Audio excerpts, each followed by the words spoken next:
You are tuned in to the Geyer Football Radio Network. This is the Coach Rodney Webb Show, brought to you by BudBartleyHomes.com, Marty B's, the law office of Kimberly and Shanklin, Cloud Realty.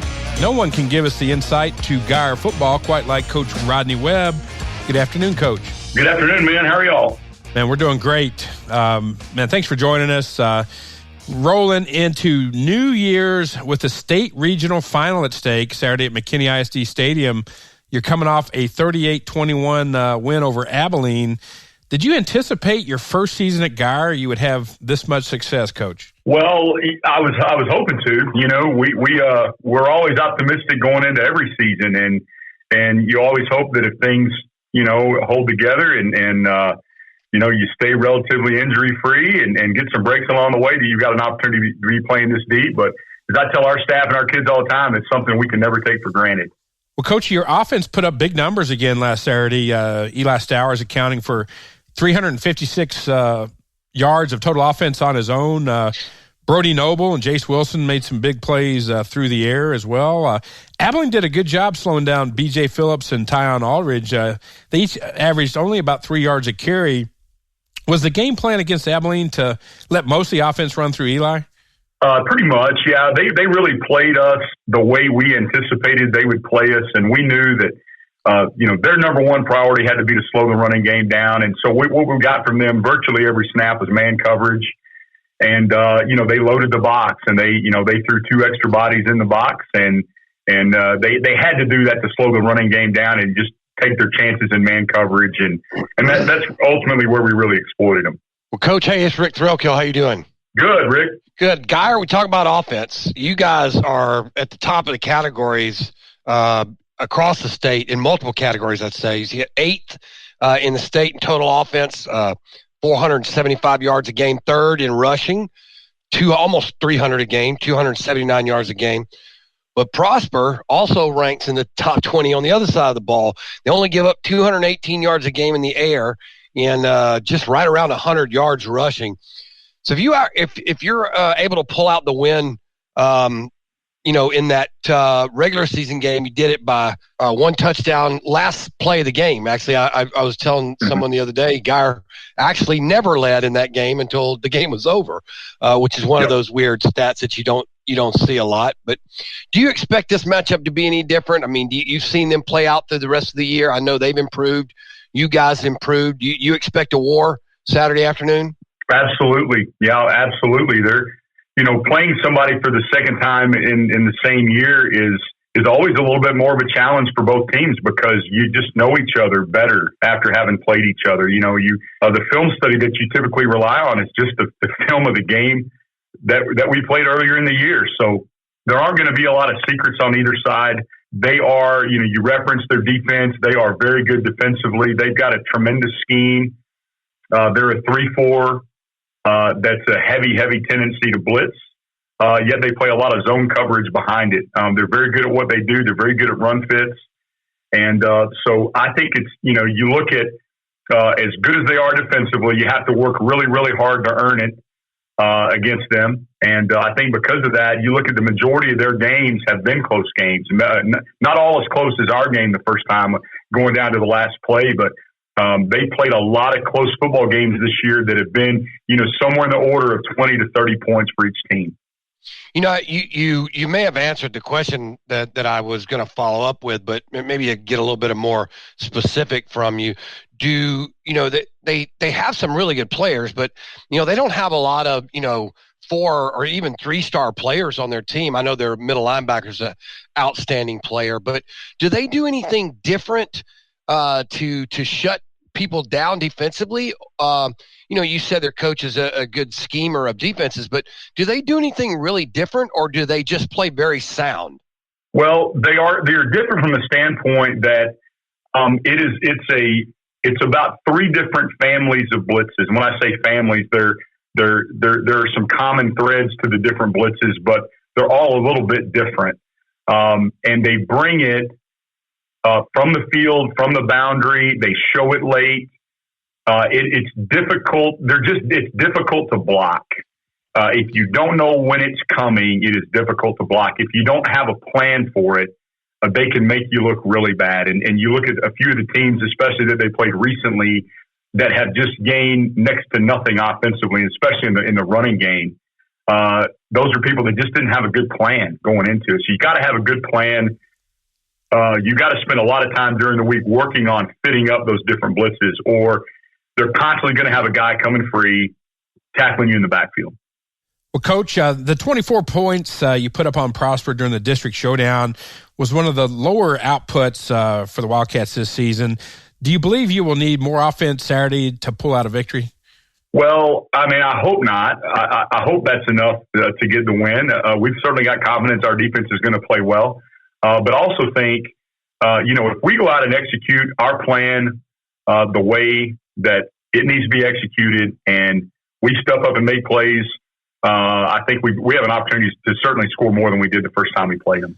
And Prosper's offense starts with Jackson Berry, their quarterback, last week in the win over Northwest Eaton. You went 15 of 28, not super efficient, but 148 yards, 2 TDs with no interceptions. Not a great outing, but enough to get the win. His primary target is San Diego State commit Cameron Harpole, who had 7 catches for 2 touchdowns. Has Coach Heim changed anything up defensively this week to counterpunch this combo? Well, we just go back to the first time we played them. We had a little bit of trouble defending corner routes. They got us, Harpole got us on a touchdown on a corner route. So we've got a little bit of a plan for beefing up our coverage against those corner routes. And then, they have another skill player that they did not have the first time we played, a young man named Tyler Bailey. And Tyler played at Prosper as a sophomore last year and then transferred to John Paul. Played for John Paul early in the year and then transferred back to Prosper. And I think he became eligible a week or two after we played him. And he's actually a guy he's a very electric, dynamic player, one of their best offensive players last year as a sophomore. And he plays receiver and that also starts at corner. He's a two-way guy for them. So that's another guy that's in the mix now that we didn't see the first time that, certainly gives them a little bit more dynamic element at receiver. Yeah, that's an interesting addition to their roster. Kind of, I wouldn't call it late breaking, but definitely changes the fabric of this game potentially. He's a salty player.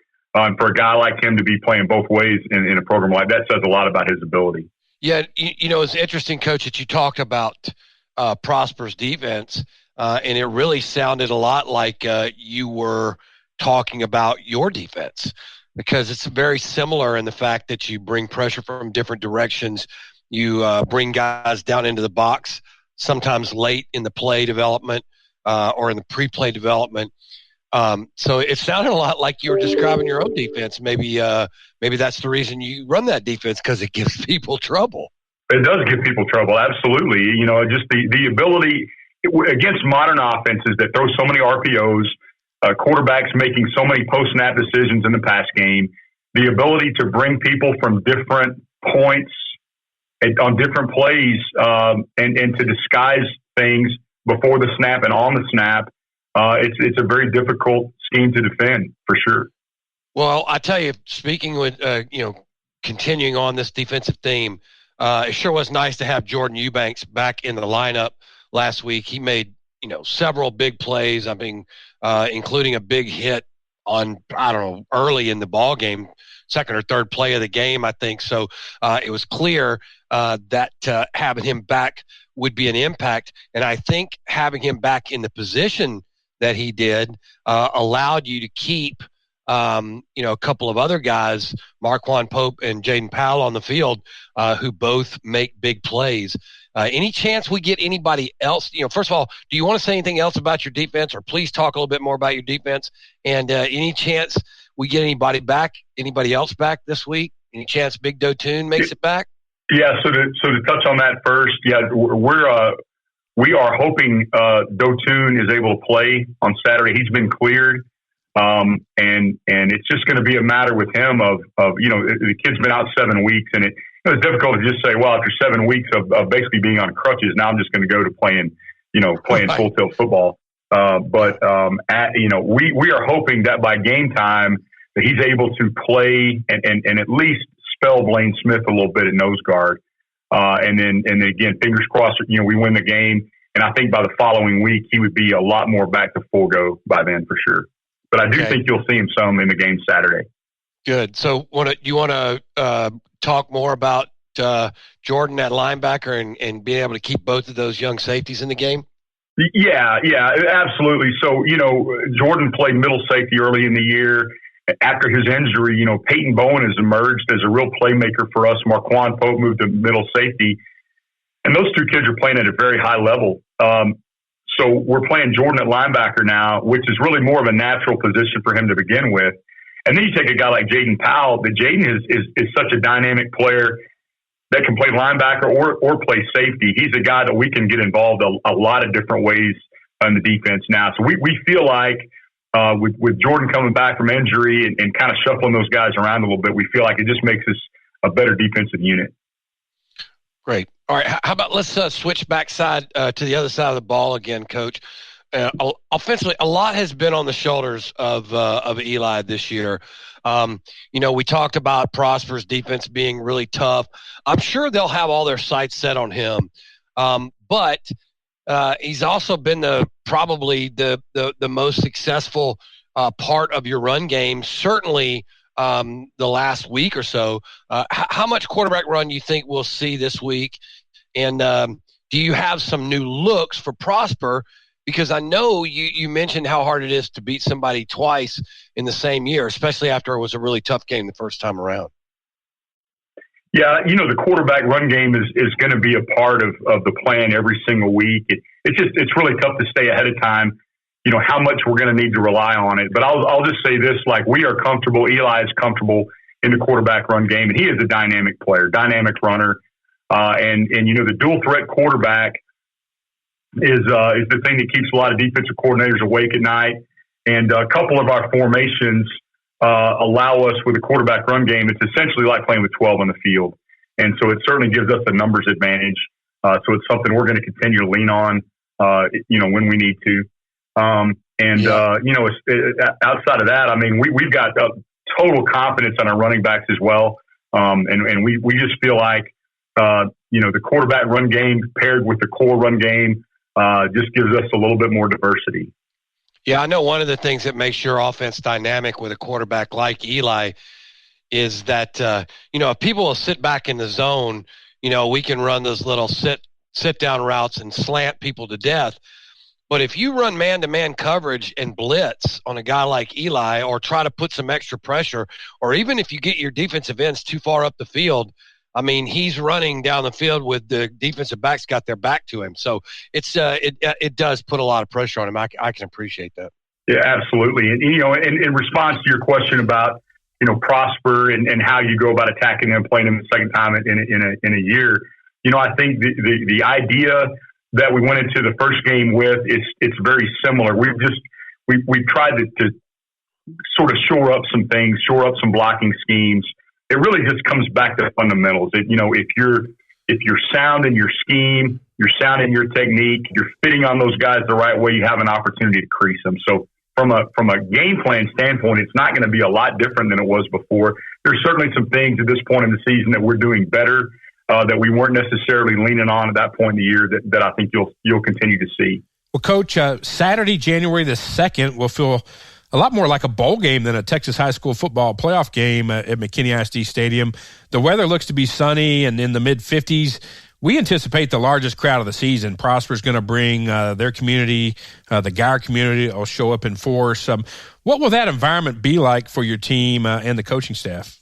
Well, it should be a lot of fun. These late round playoff games where there's so much riding on it, it's just the greatest atmosphere to play in. So I know, I can speak, not being at Geyer last year, I can't speak to the crowds, but I know in my history, just going back to like last year, the quarterfinal game, when I was at Rockwall last year, Rockwall and Prosper, and that crowd filled up the Star. In fact, there was overflow. There were a couple of thousand people that were in front of the Star watching it on the big screen. That was an amazing atmosphere.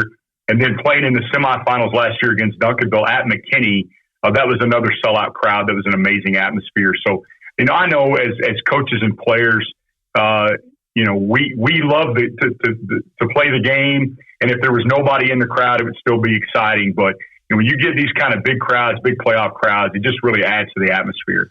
Well, Coach, the Blue Crew, your student body section, has been right up there on the rail the last 2 weeks at Globe Life Park. Been out in force.